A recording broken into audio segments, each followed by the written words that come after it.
নমস্কাৰ স্বাগতম জনাইছো মোৰ ইউটিউব চেনেললৈ আজিৰ ভিডিঅ'ৰ বিষয়বস্তু লৈ আহিছো তৃতীয় শ্ৰেণীৰ অসমীয়া বিষয় অৰ্থাৎ স্পন্দন কিতাপখনৰ অধ্যায় 5 বৃত্তি অধ্যায় 5ৰ পাঠ 1 কোনে কবিতাটিৰ যিমানবোৰ প্ৰশ্ন দিয়া আছে আটাইবোৰৰ উত্তৰ সহ আলোচনা কৰা হ'ব আৰু লগতে যিমানবোৰ পঢ়ি দিবলগীয়া আছে আটাইবোৰ ভালদৰে পঢ়ি দিয়া হ'ব যদি এই ভিডিওটো চাই ভাল লাগে তেন্তে লাইক কমেন্ট শেয়াৰ কৰিব আৰু যদি মোৰ চেনেলটোলৈ নতুনকৈ আহিছে তেতিয়াহলে সাবস্ক্ৰাইব কৰিবলৈ নাপাহৰিব এতিয়া আহকচোন পলম নকৰি ভিডিওটো আৰম্ভ কৰো অধ্যায় 5 বৃত্তি পাঠ 1 কোনে ঘৰবোৰ হেনো হাজে মিস্ত্ৰীয়ে আৰু হাজে মেচকি কোনে বাৰু হাজে ধুনীয়া আকাশ দিয়ে তাত তৰা আকি মোৰ চলাবোৰ বজাৰৰ পৰা আনি দিয়ে দেউতাই ফুলবোৰে বাৰু ৰঙা নীলা এই চলাবোৰ ক'ত পায় আকাশ গঢ়ুতা খনিকৰজন কেতিয়াবা পালে চিনি তেওঁকে সুধিম ইমান ফুলক কোনে দিয়ে চলা কিনি কবি নৱকান্ত বৰুৱা এতিয়া আমাৰ এটা প্ৰশ্ন আহিব পাৰে যে কোনে কবিতাটিৰ কবি কোন তেতিয়াহলে আমি উত্তৰ কি লিখিব লাগিব যে কোনে কবিতাটিৰ কবি হ'ল নৱকান্ত বৰুৱা ঠিক আছে এইটো প্ৰথম প্ৰশ্ন আমি ভিতৰি পালো এতিয়া আমাৰ বাহিৰত বা অনুশীলনীত যি দিয়া আছে আমি হেখিনি চাই লও কি দিয়া আছে এতিয়া আমাক পাঠভিত্তিক ক্ৰিয়াকলাপৰ প্ৰথম প্ৰশ্নটোৱে দিছে যে আলোচনা কৰো আৰু লিখো আহা ক ঘৰবোৰ কোনে হাজে বুলি কবিয়ে কৈছে অৰ্থাৎ প্ৰশ্নত দিয়া হৈছে যে ঘৰবোৰ কোনে হাজে বুলি কবিয়ে কৈছে আমি প্ৰথমে কবিতাটোৰ পৰা চাই লও কবিয়ে কোনে ঘৰবোৰ হাজে বুলি কৈছে তাৰ পিছত মই ধুনিয়াকৈ এখন বহিত লিখি ৰাখিছো আৰু তাৰ পৰাই দেখুৱাবলৈ চেষ্টা কৰিম আমি কবিতাটি পঢ়ুতে গম পাইছিলো যে ঘৰবোৰ হেনো হাজে মিস্ত্ৰীয়ে তো আমি উত্তৰটো কি পালো যে কবিয়ে কৈছে যে ঘৰবোৰ কোনে হাজে বুলি কৈছে মিস্ত্ৰীয়ে হেহে আমি একৰ কৰ উত্তৰটো লিখিম যে ঘৰবোৰ মিস্ত্ৰীয়ে হাজে বুলি কবিয়ে কৈছে এনে ধৰণে উত্তৰটো লিখিলে হৈ যাব পিছত আমাক খ প্ৰশ্নটো দিছে মিস্ত্ৰী ঘৰৰ বাহিৰে আন কি হাজে মিস্ত্ৰীয়ে ঘৰৰ বাহিৰে আৰু কি বস্তু হাজিব পাৰে হেইটো আমাক এই প্ৰশ্নটো দিয়া হৈছে আমি চাওচোন কবিতাটিতে ধুনিয়াকৈ দিয়া আছে যে মিস্ত্ৰীয়ে ঘৰৰ বাহিৰে আৰু কি হাজিব পাৰে ইয়াতে এনেকৈ লিখা আছে যে ঘৰবোৰ হেনো হাজে মিস্ত্ৰীয়ে আৰু হাজে মেজ চকী অৰ্থাৎ আমি কি গম পালো যে মিস্ত্ৰীয়ে আকৌ মেজ চকীও হাজে হেহে আমি উত্তৰটো কেনে ধৰণে লিখিম খ প্ৰশ্নৰ উত্তৰ হ'ব মিস্ত্ৰীয়ে ঘৰৰ বাহিৰে চকী মেজ ইত্যাদি হাজে আমি আৰু জানো যে মিস্ত্ৰীয়ে দৰ্জা খিৰিকী সকলোবোৰ হাজে হয়নে কিন্তু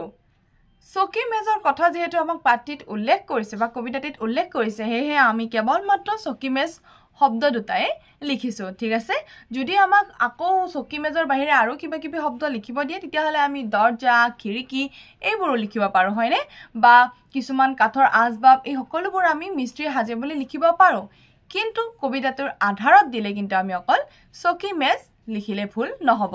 হ'ব এতিয়া আমাক নেক্সট প্ৰশ্ন কি দিছে হেইটো চাই লৈছো আমাক গ প্ৰশ্নটো দিছে কবিৰ দেউতাকে চলাবোৰ কৰ পৰা আনি দিয়ে কবিৰ দেউতাকে চলাবোৰ কৰ পৰা আনি দিয়ে এই প্ৰশ্নটো সুধিছে আৰু ইয়াৰ উত্তৰটো কবিতাটি দিয়া আছে আমি তাৰ পৰাই চাই লৈছো পুনতে ইয়াতে ধুনিয়াকৈ দিয়া আছে মোৰ চলাবোৰ বজাৰৰ পৰা আনি দিয়ে দেউতাই অৰ্থাৎ আমি উত্তৰটো কি গম পালো বজাৰৰ পৰা কোনে আনি দিয়ে দেউতাই আনি দিয়ে হেহে আমি উত্তৰটো কেনে ধৰণে লিখিম প্ৰশ্নটোৰ উত্তৰ আমি এতিয়া এনে ধৰণে লিখিম যে কবিৰ দেউতাকে চলাবোৰ বজাৰৰ পৰা আনি দিয়ে অৰ্থাৎ কবিৰ দেউতাকে চলাবোৰ বজাৰৰ পৰা আনি দিয়ে ঠিক আছে এতিয়া আমাক নেক্সট কি প্ৰশ্ন দিছে হেইটো চাই লৈছো এতিয়া আমাক খ প্ৰশ্নটো দিছে আকাশ গঢ়ুতা খনিকৰজনক চিনি পালে কবিয়ে কি সুধিলেহেঁতেন এতিয়া আমি আকৌ পাঠটিলৈ উভতি যাওঁ আৰু পাঠটিত ধুনিয়াকৈ দিয়া আছে এইখিনি কথাই আমি লিখিবলৈ চেষ্টা কৰিম ইয়াতে ধুনিয়াকৈ দিছে যে আকাশ গঢ়ুতা খনিকৰজন কেতিয়াবা পালে চিনি তেওঁকে সুধিম ইমান ফুলক কোনে দিয়ে চোলা কিনি অৰ্থাৎ ফুলবোৰক চোলা কোনে কিনি দিয়ে সেই বিষয়ে তেওঁ সুধিলেহেঁতেন এতিয়া আমি উত্তৰটো এনে ধৰণে লিখিব লাগিব যে প্ৰথমে মই অকমান প্ৰশ্নৰ পৰাই কেনে ধৰণে উত্তৰটো লিখিম হিখিনি দেখাই দিছো আমি উত্তৰটো এনে ধৰণে লিখিব লাগিব আকাশ গঢ়ুতা খনিকৰজন চিনি পালে ইখিনিলৈকে লিখিলো ফুলবোৰক কোনে চোলা কিনি দিয়ে বুলি কবিয়ে সুধিলেহেঁতেন অৰ্থাৎ প্ৰথমে মই যেনেকৈ দেখালো প্ৰশ্নৰ পৰা লিখিব লাগিব লিখি পিনি আমি এইখিনি ধুনিয়াকৈ এনেকৈ লিখিব লাগিব যে ফুলবোৰক কোনে চোলা কিনি দিয়ে বুলি কবিয়ে সুধিলেহেঁতেন এইখিনি কথা ধুনিয়াকৈ উপস্থাপন কৰিবলৈ চেষ্টা কৰিলে হ'ল ঠিক আছে এতিয়া আমাক নেক্সট প্ৰশ্ন কি দিছে হেইটো চাই লৈছো এতিয়া আমাক উঙা প্ৰশ্নটো দিছে কবিয়ে আকাশ গঢ়ুতা খনিকৰ বুলি কাক বুজাইছে এতিয়া আমি আকৌ পাঠটিলৈ উভতি যাম আৰু উভতি যাই আমি চামচোন এই প্ৰশ্নটোৰ উত্তৰটো সঁচাকৈ কবিতাটিত আছেনে এটা লাইনটো দিয়া আছে যে আকাশ গঢ়োতা খনিকৰজন কেতিয়াবা পালে চিনি তেওঁকে সুধিম ইমান ফুলক কোনে দিয়ে চোলা কিনি অৰ্থাৎ ইয়াত উত্তৰটো নাই আমাক যেটো প্ৰশ্ন সোধা হৈছে যে আকাশ গঢ়োতা খনিকৰজন বুলি কাক বুজাইছে এই প্ৰশ্নটো সঠিকভাৱে কিন্তু কিতাপত নাই হেহে মই ভাবিছো হয়তো প্ৰশ্নটো এনেকুৱা হ'ব পাৰিব লাগিছিল যে আকাশ গঢ়োতাজনক কি বুলি কোৱা হয় এটো হ'ব পাৰে যে আকাশ গঢ়োতাজনক এই কবিতাটিৰ জৰিয়তে খনিকৰ বুলি কোৱা হৈছে হেতু এটা প্ৰশ্ন আহিব পাৰে কিন্তু কাক বুজোৱা হৈছে এক্স্যাক্টলি সেই উত্তৰটো ইয়াত দিয়া নাই কাৰণ এই কবিতাটো যেটো কৈ আছে কবিয়ে কৈ আছে তো আমি কবিকো ক'ব নোৱাৰো যে আকাশ গঢ়োতা খনিকৰজন কবিক কোৱা হৈছে এটো হ'ব নোৱাৰে একেবাৰে অশুদ্ধ উত্তৰ হ'ব যেহেতু ইয়াতে প্ৰশ্নটোৰ উত্তৰটো নাই হেহে মই ভাবিছো আমি প্ৰশ্নটো অকমান হলনি কৰাই দিও লাইক আকাশ গঢ়োতা বুলি কবিতাটিত কাক বুজোৱা হৈছে আমি এনেকৈ ক'ব পাৰো হয়নে এনেকৈ ক'লে আমাৰ উত্তৰটো তেতিয়া কি হ'ব যে আকাশ গঢ়োতা বুলি খনিকৰক বুজোৱা হৈছে বা মই লিখি ৰাখিছো মই উত্তৰটো দেখুৱাবলৈ চেষ্টা কৰিছো মই যি ধৰণে প্ৰশ্নটো মিলাই পেলাই উত্তৰ এটা লিখি ৰাখিছো মই ইয়াতে উত্তৰটো এনে ধৰণে লিখি ৰাখিছো যে কবিয়ে আকাশ গঢ়োতাজনক খনিকৰ বুলি বুজাইছে এটো আমি লিখিব পাৰো কিন্তু যেটো প্ৰশ্ন দিয়া হৈছে সেইটো হিচাপত কিন্তু উত্তৰটো নাই হয়তো কিছুমানে মনতে ভাবি কিবা এটা উত্তৰ দিব পাৰে কিন্তু আমাৰ যেতিয়া পাঠত উত্তৰ এটা নাথাকে তেতিয়া হলে আমি সেই উত্তৰটো নিজে ভাবি দিয়াতকৈ আমি প্ৰশ্নটোৰ লগত সাঙুৰ খাই এটা যদি উত্তৰ মিলাই দিব পাৰো হেতু আমাৰ কাৰণে বেছি প্ৰয়োজনীয় হয় আৰু যদি শ্ৰেণী কোঠাটো শিক্ষকসকলে দিব পাৰে যে এইটো উত্তৰ হ'ব লাগে তেতিয়া হলে মোৰ ক'ব লগা একো নাই কেতিয়াবা মোক কমেন্ট যোগে ক'লে হ'ল যে মেম এইটোৰ উত্তৰ এইটো হ'ব তেতিয়া ময়ো জানিম আৰু ছাত্ৰ ছাত্ৰীসকলেও জানিব পাৰিব হয়নে তো এখিনি আছিল 1 নম্বৰৰ প্ৰশ্নসমূহৰ আলোচনা এতিয়া আমাক নেক্সট কি দিছে হেখিনি চাই লৈছো এতিয়া আমাক 2 নম্বৰ প্ৰশ্ন দিছে কবিৰ মনত উদয় হোৱা উত্তৰ নোপোৱা প্ৰশ্নবোৰৰ কাষত থকা গোল চিনটো পুৰুৱা ক প্ৰশ্নটো ধুনিয়া আকাশখন কোনে হাজে এটোৰ প্ৰশ্নৰ উত্তৰ কবিয়ে পোৱা নাছিলে হেহে আমি এটো পুৰাই দিছো সোলাপুৰ বজাৰৰ পৰা কোনে আনি দিয়ে এটোৰ উত্তৰ আমি পাইছিলো দেউতাকে আনি দিয়ে হেহে ইয়াতে আমি পুৰ কৰা নাই তাৰ পিছত গ ধুনিয়া আকাশখনত কোনে তৰা আঁকি দিয়ে এটোৰ প্ৰশ্নৰ উত্তৰো কবিয়ে পোৱা নাই হেহে আমি গোল চিন দিছো ফুলপুৰি ৰঙা নীলা সোলাপুৰ কত পায় এটোৰ উত্তৰো নাই পা হেহে এনেকে দিয়া হৈছে আকাশ গঢ়োতা খনিকৰজন কোন এটোৰ উত্তৰ পোৱা হোৱা নাই সেই কাৰণে এনেকে ধৰণে দিয়া হৈছে ফুলপুৰক সোলা কোনে কিনি দিয়ে ইয়াৰো উত্তৰ পোৱা হোৱা নাই সেই কাৰণে আমি এই ধৰণে পুৰাব লগা হৈছে ঠিক আছে অকল উত্তৰ পোৱা হৈছে যে সোলাপুৰ বজাৰৰ পৰা কোনে আনি দিয়ে এতিয়া আমাক ভাষা অধ্যয়ন দিছে আৰু ইয়াতে দিছে পঢ়ু আহা খৰবোৰ হেনো হাজে মিস্ত্ৰী আৰু হাজে মেচকি এইখিনি পঢ়াৰ আগতে ইয়াতে এটা জানু আহা দিছে আমি সেইখিনি আগতে চাই লৈছো ইয়াতে জানু আহা দিয়া আছে মত হসৈকাৰে মি হয়তে স্ত্ৰত হসৈকাৰে স্ত্ৰী এতিয়া এটো হৈ গল কি হয়তে স্ত্র বুলি আমি কিয় কৈছো ইয়াতে খ যোগ হৈ আছে ত যোগ হৈ আছে আৰু এটা ৰ যোগ হৈ আছে ঠিক আছে কাৰণে মই হয়তে স্ত্ৰ বুলি কৈছো ঠিক আছে অৰ্থাৎ ত আৰু ৰ যোগ হৈ আছে হ'ব এই কাৰণে আমাৰ উচ্চাৰণটো কৰোতে কি হৈছে মিস্ত্ৰী ওকে এটো হৈছে মিস্ত্ৰী এয়া হৈছে নিৰস্ত্ৰ ইস্ত্ৰী শাস্ত্ৰ বস্ত্ৰ শাস্ত্ৰী অস্ত্ৰ স্ত্ৰী ঠিক আছে এইটাক আমি এনে ধৰণে শব্দ গিটাক আমি এনে ধৰণে উচ্চাৰণ কৰিব লাগিব আকৌ এবাৰ কৈ দিছো মিস্ত্ৰী নিৰস্ত্ৰ ইস্ত্ৰী শাস্ত্ৰ বস্ত্ৰ শাস্ত্ৰী অস্ত্ৰ স্ত্ৰী এতিয়া আমাক 4 নম্বৰ দিছে কবিতাটোত থকা এটা বা এটাতকৈ অধিক বুজোৱা শব্দবোৰ লিখোৱা হা একবচনত যেতিয়া এটা মাত্ৰ বুজাব আৰু বহু বচনত যেতিয়া এটাতকৈ অধিক বুজাব ঠিক আছে যেনে সোলা সোলাবোৰ মেজ মেজবোৰ চকী চকীবোৰ ঘৰ ঘৰবোৰ তৰা তৰাবোৰ ফুল ফুলবোৰ মোৰ আমাৰ 5 নম্বৰটো দিয়া হৈছে যে তলৰ বাক্য কেইখাৰীলৈ মন কৰো আহা মিস্ত্ৰীয়ে ঘৰ হাজে খনিকৰে আকাশ গঢ়ে এতিয়া ইয়াতে দিছে যে এনে ধৰণে বা এনে দৰে কি কি হাজে আৰু কি কি গঢ়ে লিখো আহা লৰাবোৰে মেজি হাজে সোণাৰে অলংকাৰ গঢ়ে কহাৰে বাচন বৰ্তন গঢ়ে ৰাইজে বাহৰ দলং হাজে শিশুৱে বালিঘৰ হাজে কুমাৰে মাটিৰ বাচন বৰ্তন গঢ়ে মহাপুৰুষৰ আদৰ্শৰে চৰিত্ৰ গঢ়ে উৎসৱৰ তোৰণ সাজে টুকুৰা চৰায়ে বা সাজে মাঘ বিহুত ভেলাঘৰ সাজে এতিয়া আমাক 6 নম্বৰ দিছে কবিতাটোত থকা হেনু আৰু বাৰু শব্দকেইটাৰ ব্যৱহাৰ চাও আহা ক তোমাৰ খুৰাৰা হেনু কাইলৈ আহিব লগত উৰ্মিলাও আহিব আমালৈ হেনু লিচু আনিব দুয়ো দুদিনমান থাকিব হেনু জানো আহা হেনু শব্দই সম্ভাৱনা বুজায় নিশ্চিত নহয় বাৰু শব্দই হলাক বা সন্মতি সূচায় অৰ্থাৎ হেনু শব্দটো যেতিয়া ব্যৱহাৰ কৰো হেতুৱে কোনো ধৰণৰ সিওৰিটি নুবুজায় অৰ্থাৎ হ'ব পাৰে বা অৰ্থাৎ নিশ্চিতটো নুবুজায় সম্ভাৱনা বুজায় সাগে এনেকুৱা হ'ব আমি যে কও সাগে আহিব সাগে এই ধৰণৰ বাক্য এটা বুজাব ঠিক আছে তাৰ পিছত বাৰু শব্দটোৱে হলাক বা সন্মতি যে ঠিক আছে বাৰু আমি যদি কোনো এটা কথাত মান্তি হও তেনে ধৰণে আমি বাৰু শব্দটো ব্যৱহাৰ কৰো হয়নে কিছুমান বাক্যৰ ক্ষেত্ৰত আমি যেতিয়া কও ঠিক আছে বাৰু এই ক্ষেত্ৰত বাৰু যেতিয়া ব্যৱহাৰ কৰিছো অৰ্থাৎ আমি সন্তুষ্টিপূৰ্ণ এটা বাক্য প্ৰকাশ কৰিছো ঠিক আছে এতিয়া আমাক নেক্সট কি দিছে এইখিনি চাই লৈছো খটো দিছে তোমাৰ বিদ্যালয়ৰ প্ৰধান শিক্ষয়িত্ৰী আৰু এজন অভিভাৱকৰ মাজত হোৱা কথোপকথনবোৰ পঢ়ি চাও আহা আপোনাৰ কথাটো ভাবি চাম বাৰু লৰাজনৰ নাম কি আছিল বাৰু নন্দন শৰ্মা কোন শ্ৰেণীত পঢ়ে তৃতীয় শ্ৰেণীত আপুনি কাইলৈ আহিব ভাল বাৰু আহোতে লৰাজনকো লৈ আহিব হ'ব বাৰু এতিয়া আমাক 7 নম্বৰটো কি দিছে আকাশ গঢ়ুতা খনিকৰজনক পদ্যশাৰীত গঢ়ুতা শব্দটো কেনেদৰে গঠিত হৈছে চাও আৰু তালিকাখন পুৰাও আহা গঢ়ুতা গ থয় বিন্দু ৰ যোগ উ দন্তা ত আকাৰে তা গঢ়ুতা এনে ধৰণে আমি এই শব্দটো পাইছো এতিয়া আমি লিখুতাটো চাও লথসেকাৰে লি খ যোগ উ তা লিখুতা প ৰু তা প থয় বিন্দু ৰ যোগ উ তা পঢ়ুতা কৰুতা ক ৰ যোগ উ তা কৰুতা খাওতা খা যোগ উ তা খাওতা চাওতা সা যোগ উ তা চাওতা এটো প্ৰথম ছ বুলি কোৱা হয় এতিয়া আমাক নেক্সট দিছে তুমি কোৱা বা শুনা এনে ধৰণৰ শব্দ নিজৰ টুকাবহিত লিখা এনেকুৱা ধৰণৰ যদি আৰু কিবা শব্দ পোৱা গৈছে তেতিয়া হলে এনে ধৰণে লিখিবলৈ চেষ্টা কৰিব দিছে ঠিক আছে এতিয়া আমাক দিছে জ্ঞান সম্প্ৰসাৰণৰ 8 নম্বৰটো দিছে তলৰ বাক্যফাঁকিত আস্তনা শব্দবোৰ সলনি কৰি তোমাৰ নিজৰ শব্দৰে পূৰ কৰা এটো নিজানিববিয়া কাম ছাত্ৰ-ছাত্ৰীসকলে নিজে চেষ্টা কৰিব পাৰিব তেতিয়া তেওঁলোকে বেছি আগ্ৰহীও হ'ব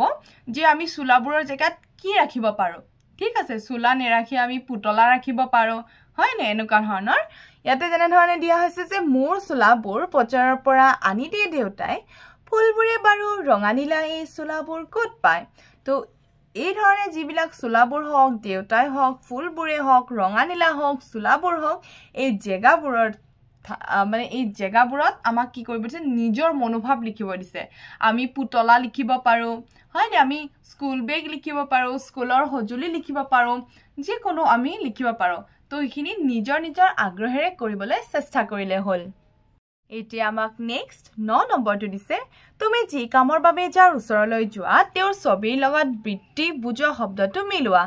জোতা চিলাবলৈ হলে আমি ক'ত যাব লাগে জোতা চিলাবলৈ হলে আমি মুচিৰ ওচৰত যাব লাগে হয়নে ৰোগৰ চিকিৎসা কৰাবলৈ আমি ক'ত যাব লাগিব ৰোগৰ চিকিৎসা কৰাবলৈ হলে আমি চিকিৎসকৰ প্ৰথমে আমি এটো চাই লৈছো এয়া হৈছে চিকিৎসক আৰু এই পিনে আছে এয়া চিকিৎসক শব্দটো তাৰ পিছত কাপোৰ চিলোৱাবলৈ আমি ক'ত যাব লাগিব দৰ্জিৰ ওচৰত হয়নে তো আমি প্ৰথমে কাপোৰ চিলোৱাবলৈ এইটো আমি মিলাই দিছো এনে ধৰণে দৰ্জি আৰু এই পিনে আমি শব্দটোত মিলাইছো এয়া হৈছে দৰ্জি তাৰ পিছত মাটিৰ পাত্ৰ গঢ়াবলৈ আমি এয়া হৈছে কুমাৰ আৰু আমি ইয়াতে মিলাইছো কুমাৰ ঠিক আছে বাহ কাঠৰ সামগ্ৰী সজুৱাবলৈ এয়া হৈছে বাঢ়ৈ আৰু এয়া হৈছে এটো শব্দটো ঠিক আছে মই ধুনিয়াকৈ আটাইখিনি ভালদৰে মিলাই ৰাখিবলৈ চেষ্টা কৰিছো সকলোৱে ভালদৰে চাই লৈ নিজৰ নিজৰ কিতাপত মিলাবলৈ চেষ্টা কৰিলে হ'ল হ'ব এতিয়া আমাক নেক্সট দিছে হাতৰ আখৰ লিখা কামৰ সৰু বৰ নাই সকলো কাম সমান এই বাক্যটোৱে আকৌ এবাৰ ইয়াতে ধুনীয়া আখৰেৰে লিখিব লাগিব এতিয়া আমাক 11 নম্বৰটো দিছে দফাটো পঢ়ি তলৰ প্ৰশ্নসমূহৰ উত্তৰ লিখা পাহিৰ আইতাক ঊণ গুঠাত পাকৈত তেওঁ নিজ হাতে গুঠা সোৱেটাৰবোৰ বজাৰত বিক্ৰী কৰে যোৱা বছৰ ঠাণ্ডাৰ দিন কেইটাত পিন্ধিবলৈ আইতাকে তাইক এটা ধুনীয়া সোৱেটাৰ গুঠি দিছিল সেই ৰংচঙীয়া সোৱেটাৰটোৰ কি যে আইতাকে আজৰি সময় পালে ঊণ গুঠে কেইদিনমান পিছে আইতাকৰ একেবাৰে আজৰি নাই তেওঁ কৰ্মশালাত ব্যস্ত গাঁৱৰ ডালিমী খুৰীহঁতৰ আত্মসহায়ক গোটৰ সদস্যসকল পাহিৰ আইতাকৰ ওচৰলৈ সদায় আহে তেওঁলোকক পাহিৰ আইতাকে ঊণ গুঠা শিকায় পাহিয়েও ওচৰতে বহি ঊণ গুঠা চাই থাকে এই ঊণ গুঠা সোৱেটাৰবোৰ দেখি তাই অভিভূত হৈ পৰে তাই এদিন ডালিমী খুৰীয়েকক সুধিলে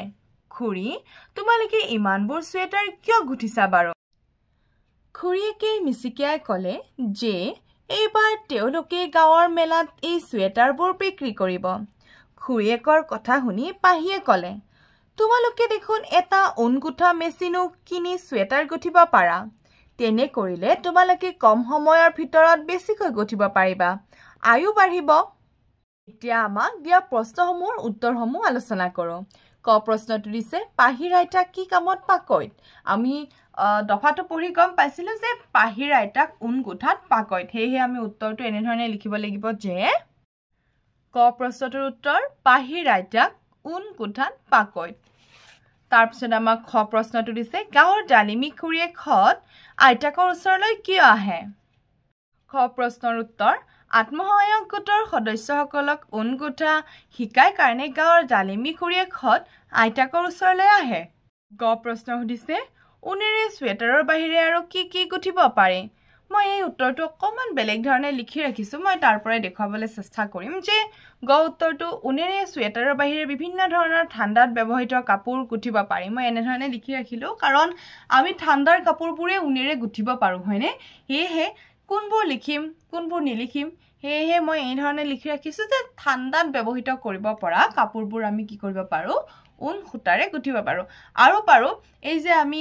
ভৰি মুচিবৰ কাৰণে মেট ব্যৱহাৰ কৰোঁ কি সেইবিলাকো কিছুমান ঊণেৰে গুঠা হয় নোহোৱা নহয় বাৰু ঊণেৰে গুঠিব পাৰে সেইবোৰো তো সেইখিনি কথাও আমি উল্লেখ কৰিব পাৰোঁ দেই সেইটো নিজে নিজে জানি থ'লে হ'ল কিন্তু এনেধৰণে উত্তৰটো লিখিলেও ভুল নহ'ব তাৰপিছত আমাক ঘ প্ৰশ্নটো সুধিছে পাহিয়ে কিয় মেচিন কিনিবলৈ কৈছে ইয়াৰে উত্তৰটো এনেধৰণে লিখা হৈছে যে কম সময়ৰ ভিতৰত বেছিকৈ গুঠিব পাৰিব বুলি পাহিয়ে মেচিন কিনিবলৈ কৈছে অৰ্থাৎ কাপোৰবোৰ আমি কম সময়ৰ ভিতৰত বেছিকৈ গুঠিব পাৰিম হয় নাই যেতিয়া মেচিন ইউজ কৰিম সেইকাৰণে পাহিয়ে এইষাৰ কথা কৈছে যে কম সময়ৰ ভিতৰত বেছিকৈ গুঠিব পৰা যাব যাৰ বাবে পাহিয়ে মেচিন কিনিবলৈ কৈছিল হ'ব তাৰপিছত আমাক নেক্সট দিছে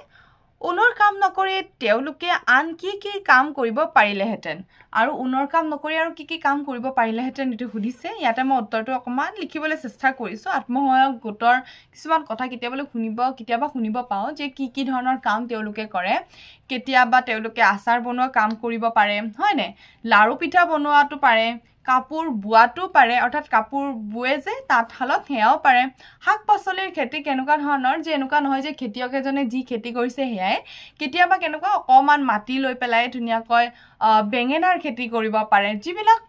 অৰ্থাৎ অলপ জেগাতে বেছি হৈ যাব পাৰে তেনেকুৱা ধৰণৰ খেতিবোৰ জলকীয়াৰ খেতি কৰিব পাৰে এনেকুৱা ধৰণৰ খেতি কৰিব পাৰে তো মই কেতিয়াবা শুনিছোঁ কাৰণে এইখিনি কথা উল্লেখ কৰিব পাৰিছোঁ যে আত্মসহায়ক গোটৰ মানুহে ঊণ সূতাৰ সলনি এনেকুৱা ধৰণৰ কাম কৰে সেয়েহে মই এই কথাটো ইয়াতে উল্লেখ কৰিবলৈ চেষ্টা কৰিছোঁ যে আচাৰ বনাব পাৰে লাৰু পিঠা বনোৱা কাপোৰ